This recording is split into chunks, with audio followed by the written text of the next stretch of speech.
Okay, so for this question, the two things I know from the very beginning is that if I integrate underneath the whole area of this function, it should be equal to 1. The total probability should be 1.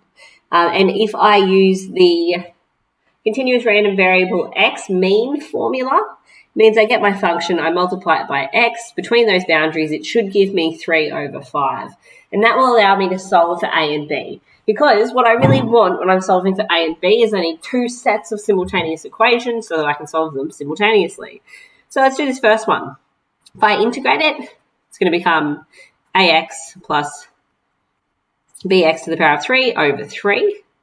Between 1 and 0 is going to be equal to 1. If I substitute 1 in, that'll become a plus b over 3. If I substitute 0 in, I'll just be subtracting 0. So now I'm left with a is equal to 1 minus b over 3.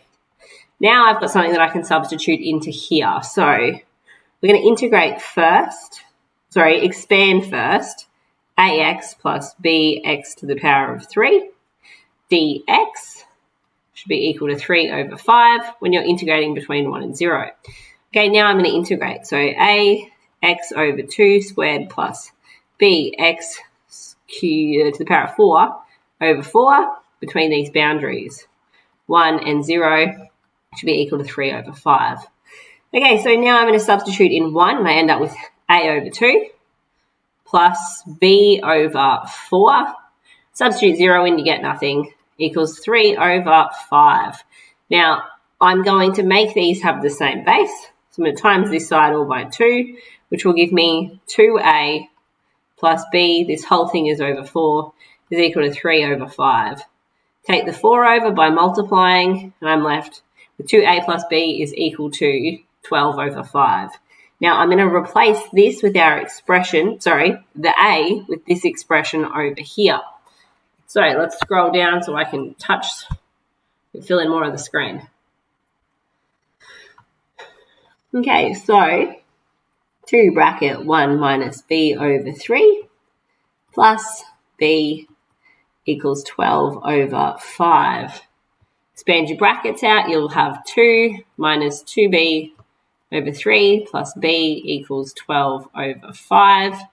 Take the 2 away from this side and put it on the other side. If I make them have the same base, then that'll leave me with 2 over 5 here. Now I've got minus 2b over 3 plus 1 full b, which is going to leave me with a third. Okay, and now I can take the 3 over by multiplying this side by 3. So b is going to be equal to 6 over 5.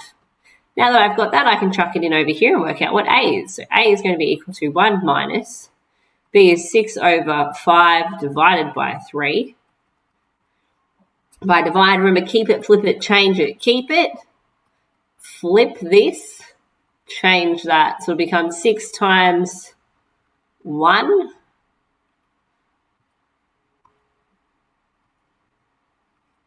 over 15. I'm going to make these have the same base so I can subtract them. So leave me with 9 over 15. They're both divisible by 3, which means that a is going to be 3 over 5 and b is going to be 6 over 5. Now let's go back up to the top and just make sure we answered our question. We did determine values for a and b, so we're done.